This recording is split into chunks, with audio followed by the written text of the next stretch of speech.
BJP ने जबरदस्त जो है परफॉर्मेंस दी है। बीजेपी ने मुंबई महानगर पालिका में बड़ी जीत हासिल करी ही, उसके अलावा आसपास की महानगर पालिकाओं में भी बीजेपी ने अच्छी खासी जीत हासिल की है। करीब 22 से ज़्यादा महानगर पालिका पर बीजेपी कब्जा करने के पूरी तरह से अग्रसर हो चुकी है। लेकिन जो सबसे ज़्यादा चर्चा है वो ये कि आखिरकार ठाकरे भाइयों के आने के बावजूद उन्हें करारी हार क्यों झेलनी पड़ी। ठाकरे भाइयों का जो सबसे बड़ा चुनावी जो रणनीति थी वो मराठी अस्मिता की थी, जबकि बीजेपी ने पूरे चुनाव में एक अलग रणनीति अपनाई। खास बात ये रही कि बीजेपी ने सॉफ्ट हिंदू, हार्ड हिंदुत्व, इसके अलावा जो मुख्य रूप से इस जीत को जो है बीजेपी दावा करती है कि इस जीत का कारण रहा वो विकास रहा। देवेंद्र फडणवीस अपने तमाम सभाओं में, तमाम मीडिया चैनलों को दिए गए इंटरव्यू में उन्होंने सिर्फ और सिर्फ विकास की बात की, जिसमें कोस्टल रोड की बात हो, इसके अलावा जो है अटल सेतु की बात हो, या फिर मेट्रो का जो अलग एक पूरा जाल मुंबई में फैलाया गया उसकी बात हो, या फिर जिस तरह से पाताल लोक निर्माण करने की बात देवेंद्र फडणवीस करते रहे, ये एक बड़ा मुद्दा रहा। देवेंद्र फडणवीस हिंदुत्व से कहीं हटे नहीं, उन्होंने एक सॉफ्ट हिंदुत्व जारी रखा और जिस बात की हमेशा वो जिक्र करते रहे कि मराठी और हिंदू ही मेयर बनेगा। और अब जिस तरह की जीत हुई है उसमें तो ये बिल्कुल साफ हो चुका है कि मुंबई का मेयर जो बीजेपी और शिवसेना शिंदे गुट दावा कर रहा था हिंदू और मराठी मेयर बनाने की, वो अब सफल पूरी तरह से होती दिख रही है। साथ ही अन्य कई महानगर पालिकाओं में भी उन्हें बड़ी सफलता हासिल है। जबकि जो एक तरह से राज ठाकरे के साथ उद्धव ठाकरे का जाना एक बहुत बड़ा सेटबैक हुआ, जो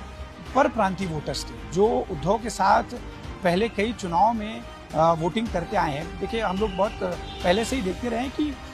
लोग विधानसभा और लोकसभा में वोटिंग जो है वो पहले कांग्रेस को किया करते थे, बाद में ये पैटर्न बीजेपी के साथ शिफ्ट हो गया। लेकिन जब कॉरपोरेशन की बारी आती थी तो वो जो है शिवसेना को वोटिंग किया करते थे। यही कारण रहा कि 2.5 दशक तक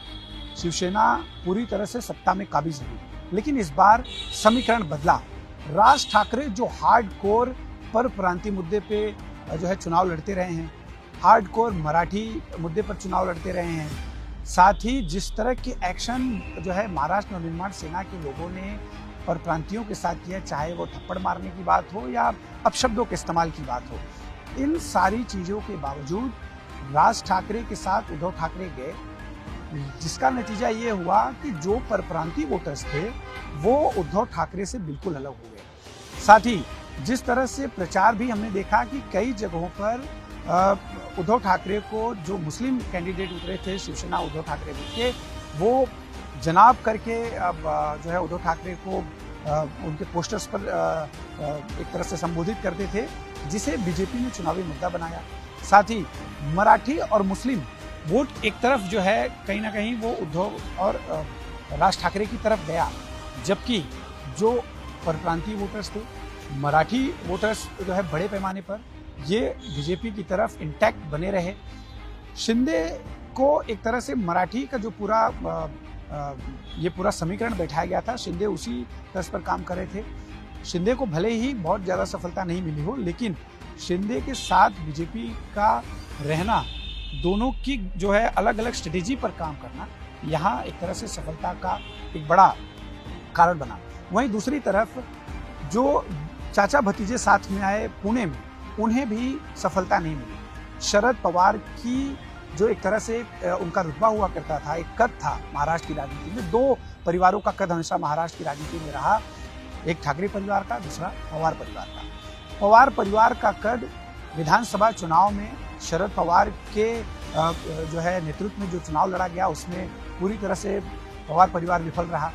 अजित पवार जो है बीजेपी के गठबंधन में थे, उन्हें अच्छी खासी सीटें मिली। ठाकरे परिवार का भी विधानसभा चुनाव में पूरी तरह से बंटाधार हो गया था। यही कारण रहा कि देवेंद्र फडणवीस अपने इंटरव्यू में इस बात का जिक्र करते थे कि there is no any Thackeray brand. Thackeray brand जो था वो सिर्फ बाला साहेब ठाकरे तक था। अभी ये ठाकरे ब्रदर्स जो साथ में आए, ये सिर्फ अपने अस्तित्व की लड़ाई लड़ रहे हैं, अपने आप को बचाने की लड़ाई लड़ रहे हैं। ये मराठी अस्मिता के नाम पे लोगों को सिर्फ बेवकूफ़ बना रहे हैं। और ये जो है एक तरह से अगर हम कहें तो मराठी वोटर्स का जो गढ़ रहा वहाँ तो शिवसेना ने अपना दमखम दिखाया, लेकिन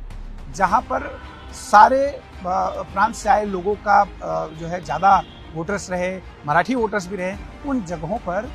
बड़ी विफलता उद्धव ठाकरे को हाथ लगी। वहीं दूसरी तरफ अगर हम जनसभाओं की बात करें तो 3 बड़ी जनसभाएं ली गई राज ठाकरे उद्धव ठाकरे की तरफ से मुंबई, थाना, नासिक और बाकी जगहों पर बहुत ज़्यादा प्रचार भी ठाकरे परिवार की तरफ से नहीं किया गया, जबकि बीजेपी की तरफ से खुद देवेंद्र फडणवीस ने कमान संभाली थी, पूरे महाराष्ट्र में वो घूमे, शिंदे ने कमान संभाली अपनी पार्टी की, वो पूरे महाराष्ट्र में घूमे, पूरी तरह से कई जो है सामाजिक पोर्टल्स पे बैठ के उन्होंने इंटरव्यूज़ दिए, अलग अलग संगठनों द्वारा जो उनको इंटरव्यू के लिए कार्यक्रम में बुलाया गया वहाँ देवेंद्र फडणवीस गए। तो एक तरह से अपनी जो सॉफ्ट हिंदुत्व और विकास की जो राजनीति देवेंद्र फडणवीस कर रहे थे वो लोगों तक पहुंचाने में सफल रहे। अगर हम पुणे की बात करें तो अजीत दादा पवार लगातार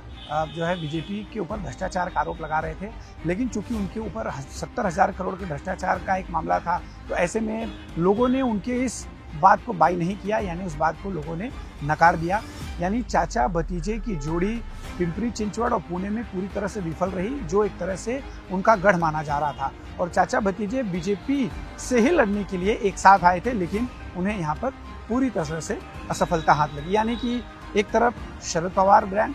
दूसरी तरफ ठाकरे ब्रांड, वो इस चुनाव में बिल्कुल नहीं चले, जिस बात का जिक्र देवेंद्र फडणवीस अपने तमाम इंटरव्यू में कर रहे थे। और अब ये कह सकते हैं कि महाराष्ट्र की राजनीति में फडणवीस का कद पहले से ऊंचा था, लेकिन इस जीत के बाद जिसमें प्रधानमंत्री जो है प्रचार के लिए नहीं आए, अमित शाह प्रचार के लिए नहीं आए, 2017 के बीएमसी चुनाव में योगी आदित्यनाथ भी आए थे, वो भी नहीं आए, तो एक तरह से कहा जाए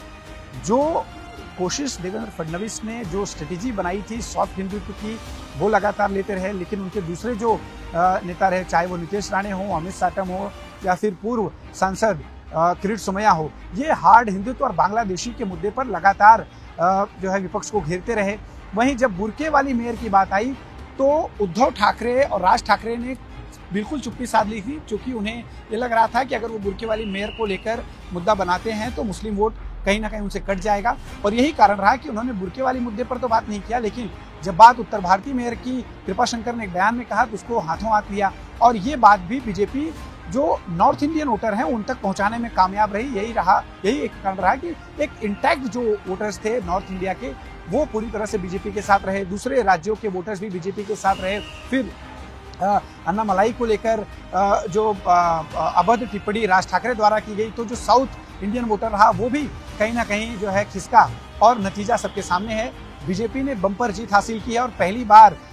बीएमसी में इतने सालों में बीजेपी अपना मेयर बिठाने जा रही है। इसी तरह की और भी खबरें जानने और देखने के लिए आप देखते रहिए जी मीडिया का यूट्यूब। नमस्कार।